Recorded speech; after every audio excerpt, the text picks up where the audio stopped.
Hello, beautiful people. Like, share, and subscribe. So there's a report of a letter by the Home Affairs of South Africa, which is responsible for immigration matters, saying that this letter, by the way, was dated uh, 25th of February, this 2025, that there will be an operation to arrest, detain, and deport illegal foreigners in South Africa, and they are going to do it nationwide. You understand? Nationwide. That they are going to collaborate with relevant law enforcement agencies to identify, arrest, detain, deport all illegal foreigners while in contravention of the Immigration Act, blah blah blah. And the operation will seek to uphold South Africa's framework.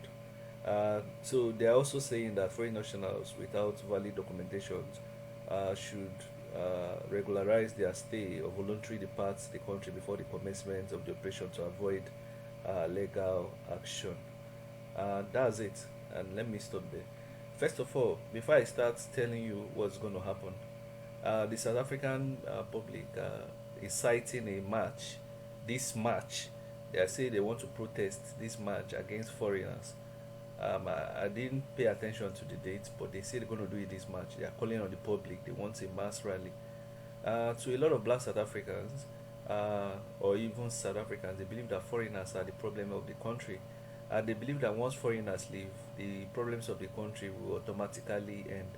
Some of them erroneously believe that foreigners are responsible for all the crimes in South Africa, whereas that's a pure lie. 95% of crimes in this country are perpetrated by their own people, but they always pay blind attention to it, and put this foreigner mantra all over the place.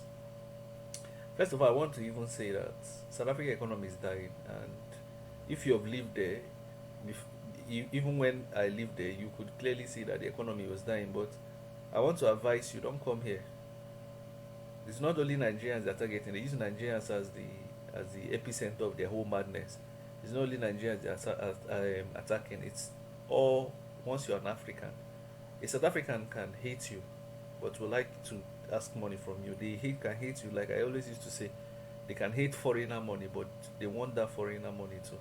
They want you to give them money, but they don't like you. A South African cannot go extra mile for you most times in their country, especially the blacks, because those are the ones I mingle with. Them, they can, even if you're their friend and you're dying. You understand what I'm saying? Let's say they're about to cut your foot and you need money, and maybe they have money for alcohol. They will not spend that money for alcohol for you. It's better they cut that food. That's how many of them think. And that's why it's difficult, even if you live in their country, for you to even have them as friends. And that's why some of the people, some of the foreigners that live here, they have cut their mind at the back, because they know that clearly these people don't like them. So they do a lot manner of stupid things. Yes, there are some foreigners that do a lot of crazy things here, but they are few compared to their population. And the South Africans don't blame their government foolishly. Many of them, they don't blame their government for being stupid, for not acting responsible. They will blame foreigners. And let me even state itself, because I'm going to make this video long. Um, South Africa cannot win this war against foreigners, because the foreigners in their country are in millions. This is not like America. There's a lot of foreigners here. I advise them to just make the documentation process easy and cheap. To do documentation in South Africa is expensive. If you want to be legal, it's expensive. For you to do medical aid, it's very expensive. I'm telling you. So I advise them to make it cheaper and available. The government is intentionally frustrating the efforts to legalize people. There is a lot of backlog and backpile. I'm telling you. So to future foreigners that are seeing that country as a country that has the best infrastructure in Africa, which is true, don't stop going there. You won't eat infrastructure. There are no jobs there. There are no jobs, and a lot of harassment. From the very first day you come in, they're already asking you, when you will see people asking you, when are you going back to your country? You, especially black South Africans, you always see that, where are you going back to? That's one of the first questions they will ask you. Both young and old, the hatred is perpetrated in them. I'm telling you, you see a black South African, I will tell you, I hate a black South African woman can sleep with you today. and be asking you when are you going back to their country. Even African men that marry their women. I've never seen a black South African woman that marries a poor foreigner. It's only the foreigner that is well to do or capable or employed. I've never seen them. So I think most of them don't do it out of love.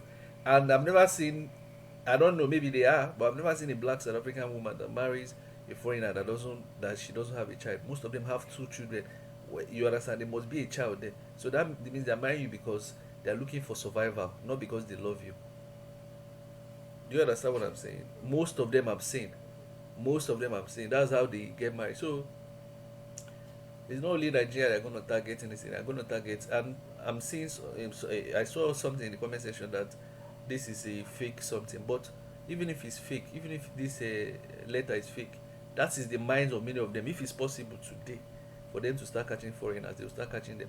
And no matter how you live in that country and how you make friends with them, how you try to be nice to them, if they see them born, if a blast attack, most of them see them maybe attacking you, see their brothers attacking you, they will not put their mind to tell them to stop the attack. That is how they are. That's how these people are wired. They don't care if a white person, and this thing they're saying foreigners is only black they see. Even if a white person is illegal, they don't see it like that. You understand what I'm saying? Recently, they were saying that a company was awarded a tender to a Nigerian company. There is an uproar.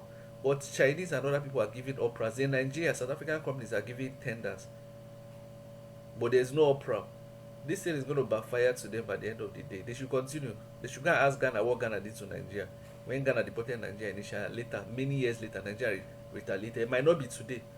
But when you sow the seed will germinate and another country will treat you bad. Do you understand? There's Orania in South Africa, a white enclave for only white people. There's no uproar. But foreigners, instead of them to say, okay, our police should act responsibly, we should stop the crime, legalize everybody, make the borders tighter. No, they don't want to do that. It's once you see once the newspaper want to carry something, they just put Nigeria in there, you see 1 million comments. Hate. Sometimes I start wondering, is this hatred? Do they have a factory where they manufacture, just like what APC is doing in Nigeria? Do you have like a lab where people just sit down and start typing these hate? No, but if you look at these are real people, both men, women, maybe women that foreigners have broken their heart. You see them pushing hatred, hate, vile, anger. I've never seen people that have so much hidden anger in them. Most of them are like that. I didn't say all. So from March 25th, 2025. They say going to be arresting people. In fact, when they be arresting, they will even bring down people from the bus, from the taxi, and ask, where is your ID? You can imagine. They should continue, but they should remember that other African countries, there will be retaliatory efforts. Maybe not now, but later. It will happen. They should continue the anger. They should get to a point people are going to isolate them. And this is why we keep on shouting on this platform. Nigeria, let us fix this goddamn country. Let us fix it. We have everything to fix it. That is why it hurts me when I see people defending, because the populace that defend this madness. Let us fix the country. It's becoming so alarming. The hatred. Our country has all the fertile soil. We are not doing anything. The governors are wasting money. The president, zero. Let us do the right thing so that this country, all this one we are traveling. Traveling is not flex. So it's not flex. Traveling should be maybe when you want to just explore and see and come back. Not the one you want to go and stay. Yeah? Let us wake up as a people. Let me know your thoughts in the comment section. This thing you're saying, whether this letter is real or fake, they're going to do it. It's just a matter of time. One day they're going to come for this public this thing. You understand? For me, I don't see being illegal as a crime. There are many illegal people in Nigeria. Illegal. For me, nobody should be deported. It's when you're committing crime. Let's even assume for public facilities. I think maybe the people should pay to be able to assess those things, But let me know your thoughts. I'm just saying my own view. What do you make of the whole deportation and everything? Recently, their minister, this white man in the picture, was saying that he spent a lot of millions of rand to deport foreigners. Is this sustainable when all the borders are open in Zimbabwe? They should do the right thing instead of wasting money.